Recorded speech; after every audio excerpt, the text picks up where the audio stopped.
and help me welcome our very first speaker all the way from the USA. She's going to light up the room to get us started. Her name is Dr. Lona Cook. Make some noise and make a nice warm welcome. Come on, make some noise! Woo! A bit more, come on! A little bit more, come on! Woo! All right. Good morning. Thanks, man. Good morning. All right. This is my first time in Australia, and this is the best entrance to a seminar that I've ever had. So, Dr. Sam, you are magical at that. It's so great to be with you guys. We've been in Sydney for a few days, and then we came to Perth and saw the quokkas, which Jack in the back, it's his birthday today. He's my 11-year-old, so he's having So he gets to party with you guys today. It's going to be a great day, and I'm super excited to kick you guys off this morning. So a little bit about us. We're from the U.S. We practice in the Midwest, so in Wisconsin. I have 2 boys, so Jack's my oldest in the back, and I was thinking I always get nervous before I speak a little bit, and I thought, June 6th, I've done harder things on June 6th, like have a baby. So it's okay, you know. I have a magical team back home. I've been in practice for 16 years. I have a brick and mortar practice, and then I actually have a unique practice that brings chiropractic into the public school system and adjusts, yes, thank you, and adjusts kids in school, which is pretty magical. And so I want to share about that, but more importantly, as I was preparing for this, I thought, what do I want to really leave you with? And so my talk, I called it Vision and Tone, right?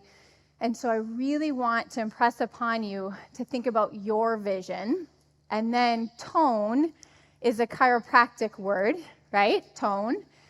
And the concepts around tone, frequency, vibration, not just tone of a muscle, but the tone that's playing through us, especially as it relates to our vision and our vision for chiropractic, is what I really hope you take from our talk. And I'm going to share about the school project too, but the foundation is laid in our philosophy, and that's what I want to, spend the most time on. Okay, so if we can accomplish this in 45 minutes, where we geek out or get nerdy for a little bit about tone and human potential, we think about our vision in carrying out chiropractic to more and more people, and also how are we going to reach the masses. So I look at what we're doing in the schools, where we're going to the children as a way that we reach the masses differently than them having to find us, right? So think outside the box, you guys. We can take chiropractic into lots of places, and that's part of where, just let some of these ideas marinate with you throughout the weekend. This is a great space for us to be downloading ideas without necessarily placing limitations on them. Am I right? Okay. All right, so 13 years ago, I was 2 or 3 years into practice, and I was in a room like this. I was at a New Beginnings. Has anyone been to New Beginnings before? All right, okay.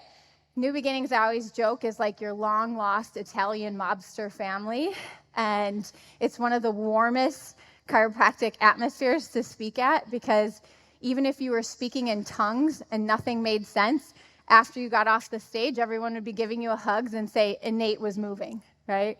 So it's one of those places that when I was first coming up in chiropractic, a mentor said to me, you need to go to New Beginnings as often as you can, because that's the next layer of growth for you, is to get really, really dipped in chiropractic philosophy so that it oozes from you. When you ask a chiropractor a hard question, what should come out? Chiropractic, right? Not medical jargon, right? And so New Beginnings was that for me, and I imagine the Innate Summit is that for a lot of you, where you just keep getting re-dipped and get deeper in your philosophy. Anyways, 13 years ago, I'm in a New Beginnings seminar, and Dr. Eddie Diaz was on stage, and he went through a visualization with all of us. And so just humor me for a minute. I'm going to have you close your eyes. And in this visualization, he said, I want you to think about a world where the average person knows what we know. Average person understands innate intelligence,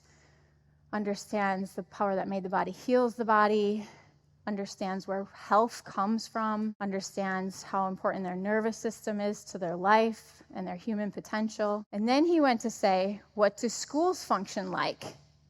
in this version, right? When we enter school, instead of asking questions about vaccination records, what if the schools asked forms like, was your child born at home? Has your child had a checkup at a chiropractic office? Right? What if that was the way that the world functioned? Okay, you can open your eyes. Thanks for playing along. And when he said that, you know, you're in a room, again, new beginnings. There's Sigafoos in the back. There's Chuck Ribley in the back. There's Irene and Reggie Gold in the back. He said, who here can see it? And of course, everybody put their hand up, right? And I was like, because while he was saying that, I was like thinking to myself, that sounds nice. I don't think that's going to happen. That was my thought. And some of you might be feeling that way, and that's okay.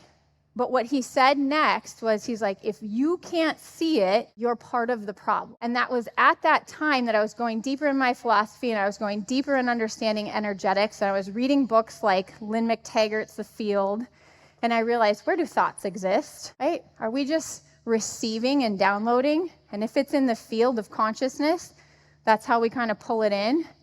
And it doesn't cost us anything to think bigger about what's possible. You guys get me? And so when he said, you're part of the problem, I realized he's right.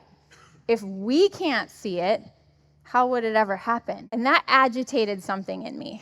And so I'd like to say I went home and immediately took action. That didn't happen. It needed to have a little gestation period for a while. So a year or two go by, and that agitation then turned into okay, I think I know what it is. I need to talk to the people who make more decisions for more people in our community, because it was busy in practice. I could have made up the story that I'm seeing enough people, I'm doing what I need to do, but this thing sat on my heart to go to the school district. And I talked to the superintendent, which is the top person in our school district. We're in a large school district. And I just said simply, what if we brought chiropractic care in for the staff? That's where it first started.